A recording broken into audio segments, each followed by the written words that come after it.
Hey everybody, it's Towards Investing. Coming at you today with just a little bit of everything.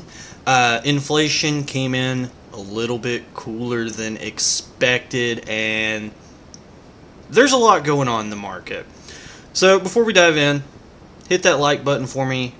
Drop a sub if you have not. I'd greatly appreciate it. Join me on this investing journey. And comment down below. Are you buying into the meme rally? Are you playing AMC or GameStop any? Let me know. Love to hear from you and love to talk about it. Now, none of this financial advice. Always do your own research for investing. Let's go. So yeah, it looks like things are cooling finally with the whole inflation. Came in at 3.4. And that is having a big impact on the markets. Let's go ahead and refresh here. Pretty much everything is up 0.5 to 0.55%. As you see here, NASDAQ, S&P, Dow Jones, all are up.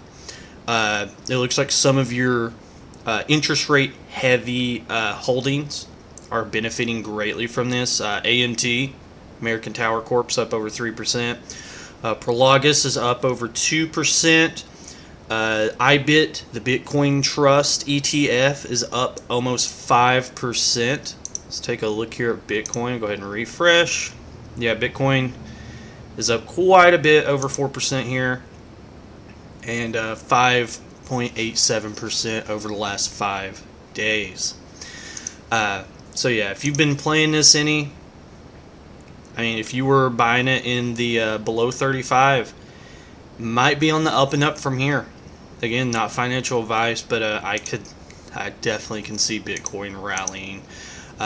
It's still off of its recent high. It did crack 73,000 at one point, so we're still down right at 16% with it.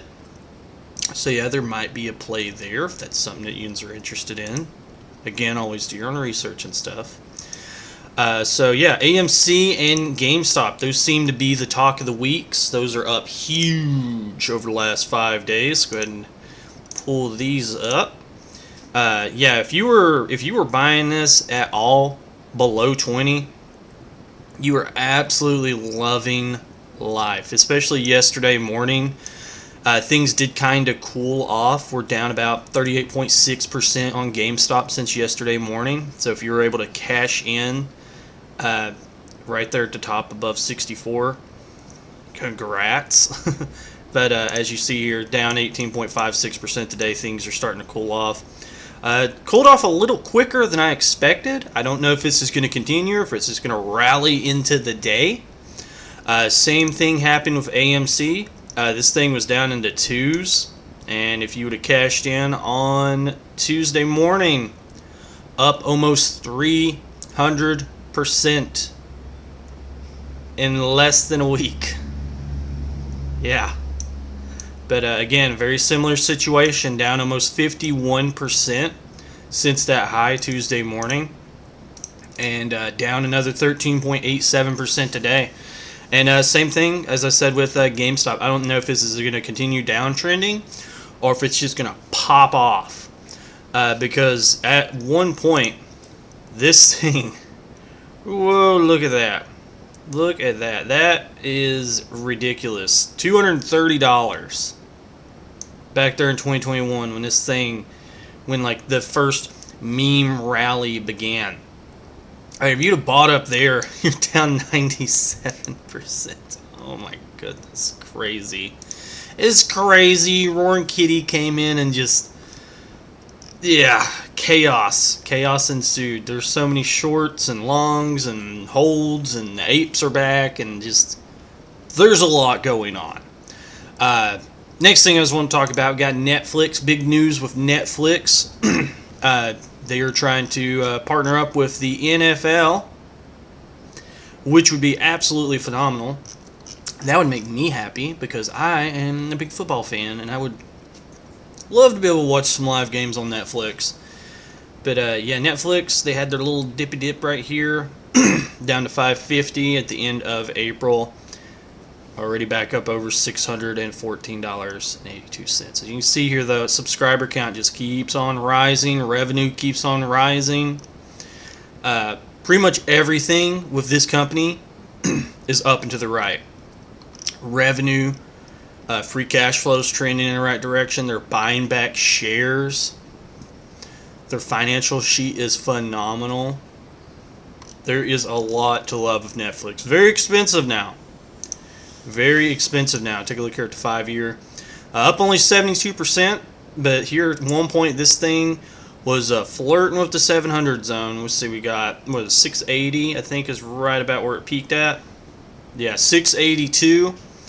And then this thing cratered down to the 170s. And now we are right back up above $600 yet again with Netflix.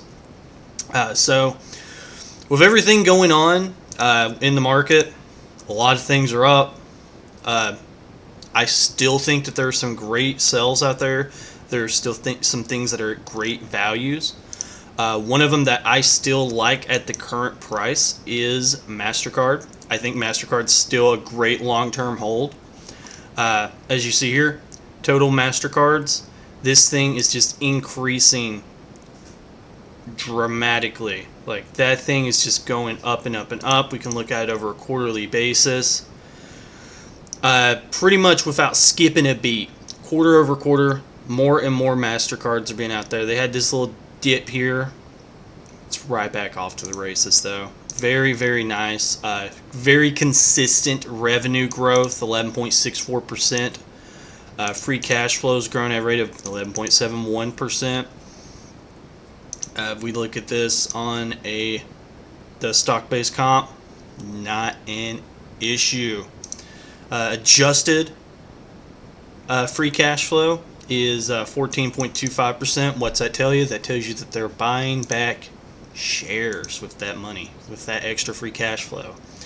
Earnings per share increased at a rate of 16.54%. Again, that is being fueled by the share buybacks they are doing. And there, your financial sheet is beautiful. They've got $13.71 billion in debt. They got over $9 billion in cash. Not an issue. Last year's EBITDA was $15.35 billion, so they could just pay that off, no problem whatsoever. And the dividend, another great thing with them, very consistently raising that dividend like over 15% every time. Over the last 10 years, averaging out to be 19.62%. That is what you call compounding. Love it. And again, those share buybacks, let's take a look here.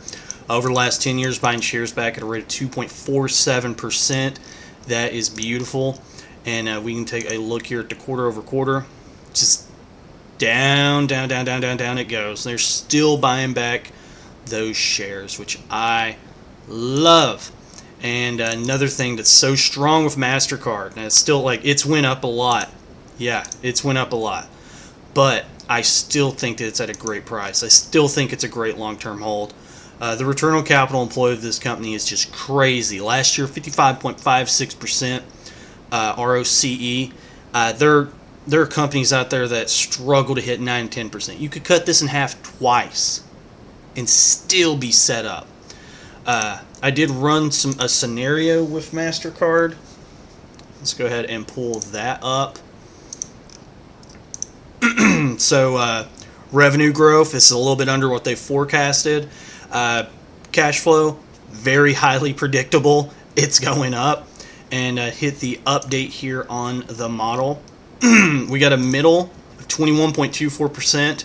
2.5% free cash flow yield, you're looking at 15.95%. 3%, you're looking at 11.8%.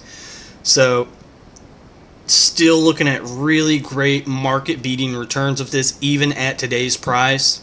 Again, none of this is guaranteed. It's just what my free cash flow valuation here through Qualtrim Insights is telling me, that this thing is still at a great long-term hold price. Now, that's everything I got for you. Hope you enjoyed that. Make sure to hit that like and subscribe button for more. I greatly appreciate it. Until next time, I hope everyone takes care. See yous.